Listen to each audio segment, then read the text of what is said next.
صفحہ نمبر 37 معارف الحدیث جلد نمبر 1۔ قال اللہ تعالی وما آتاکم الرسول فخذوہ وما نہاکم عنہ فانتہوا۔ معارف الحدیث یعنی احادیث نبوی کا ایک جدید اور جامع انتخاب، اردو ترجمہ اور تشریحات کے ساتھ، جلد اول، مولانا منظور نعمانی رحمۃ اللہ۔ سبجیکٹ ہمارا چل رہا ہے کہ حدیث کو بطور حجت، حدیث کے حجت ہونے کی ایک اور قرآنی دلیل۔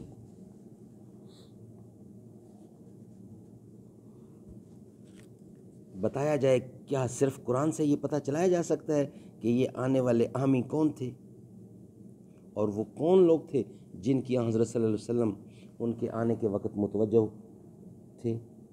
اسی طرح غزوہ احزاب و حنین وغیرہ کے جن واقعات کا ذکر قرآن پاک میں ہے، بتائیے کہ روایات کے سارے ذخیرہ کو نامعتبر قرار دے کر ان واقعات کی ضروری تفصیل بھی کہاں سے معلوم کی جائے گی؟ یا مثلا قرآن پاک میں ہے وَإِذْ يَعِدُكُمُ اللَّهُ إِحْدَى الطَّائِفَتَيْنِ أَنَّهَا لَكُمْ، اور جب اللہ تم سے وعدہ کر رہا تھا دو جماعتوں میں سے ایک کا کہ وہ تمہارے قبضے میں آئے گی، کیا کوئی صرف قرآن سے یہ پتہ چلا سکتا ہے کہ یہ دونوں جماعتیں کون تھیں؟ اور اللہ جس وعدہ کو یہاں یاد دلا رہے ہیں وہ وعدہ قرآن میں کہاں ہے؟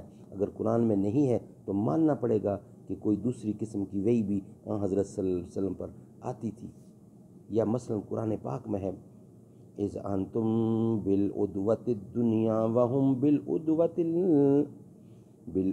القصوی والرکب اسفل منکم، جس وقت تم نے درے کے ناکے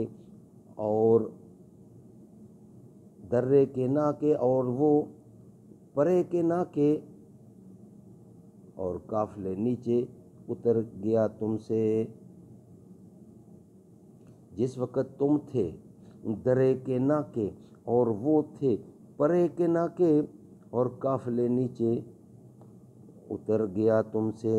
کوئی مدت صرف قرآن سے بتائے کہ یہ کہاں کے واقعہ کی طرف اشارہ ہے اور کس جگہ کے قریب و دور کے ناکے مراد ہیں اور کس قافلے کا نیچے اترنا بیان ہوا ہے۔ اسی طرح قرآن پاک میں لَقَدْ نَصَرَكُمُ اللَّهُ فِي مَوَاطِنَ كَثِيرَةٍ، مدد کر چکا ہے اللہ تمہاری بہت سے میدانوں میں۔ کیا روایات کا انکار کرنے کے بعد ان بہت سی میدانوں کی تفصیل کہاں سے معلوم ہو سکتی ہے؟ اسی طرح قرآن پاک میں ہے إِلَّا تَنْصُرُوهُ فَقَدْ نَصَرَهُ اللَّهُ إِذْ أَخْرَجَهُ الَّذِي كَفَرُوا ثَانِيَ اثْنَيْنِ إِذْ هُمَا فِي الْغَارِ إِذْ يَقُولُ لِصَاحِبِهِ لَا تَحْزَنْ إِنَّ اللَّهَ مَعَنَا۔ اگر تم نہ مدد کرو گے رسول کی تو اس کی مدد کی ہے اللہ نے جس وقت نکالا اس کو کافروں نے دو جہان سے جب دونوں تھے غار میں، جب کہنے لگے اپنے رفیق کو نہ غم کھا اللہ ہمارے ساتھ ہے۔ حضرت صلی اللہ علیہ وسلم کہاں سے نکالے گئے؟ یہ دوسرا آپ کا رفیق کون ہے اور کس غار میں آپ اپنے رفیق کے ساتھ روح پوچھتے؟ کیا صرف قرآن سے ان سوالات کا جواب مل سکتا ہے؟ کیا روایات کی طرف رجوع کے سوا کوئی دوسری صورت بھی ان باتوں کو معلوم کرنے کی ہے؟ الہٰذا قرآن پاک میں ہے لَمَسْجِدٌ أُسِّسَ عَلَى التَّقْوَىٰ مِنْ أَوَّلِ يَوْمٍ أَحَقُّ أَن تَقُومَ فِيهِ رِجَالٌ يُحِبُّونَ أَن يَطَهَّرُوا، جس مسجد کی بنیاد دوہری پرہیزگاری پر پہلے دن سے وہ لائق ہے کہ تو کھڑا ہو، اس میں وہ مرد ہیں جن کو چاہت ہے پاک رہنے کی۔ یہ کس مسجد کا ذکر ہے اور وہ کون لوگ ہیں جن کی اس آیت میں مدح ہو رہی ہے، اور ان کی طہارت پسندی کا کیا خاص معیار تھا جس کو اس آیت میں سراہا گیا؟ کیا ان باتوں کا جواب صرف قرآن سے مل سکتا ہے؟ اسی قرآن پاک میں ہے وعلى الثلاثة الذی خلفوا، اور اللہ کی مہربانی ہوئی ان 3 شخصوں پر جن کے معاملہ کو ملتوی رکھا گیا۔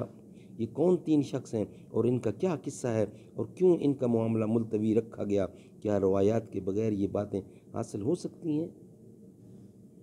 ہر چیز کا جواب قرآن میں ملے گا، اور ہر چیز کا جواب قرآن کی اس باتوں کو سمجھنے کے لیے مدنی مصطفیٰ کی حدیث کا ذکر کیا گیا ہے کہ قرآن کو سمجھانے کے لیے اللہ تعالیٰ نے پھر حدیث ہمارے لیے سامنے، حضور کا قول، اس سے ساری بات سمجھ آ جاتی ہے۔ یہ کہنا کہ جی ہر بات صرف قرآن سے مسئلہ حل ہو جائے گا، حدیث کی ضرورت نہیں ہے، یہ وہ لوگ ہیں جو اللہ کو صحیح نہیں مانتے۔ اللہ تعالیٰ انہیں عمل کرنے کی توفیق عطا فرمائے۔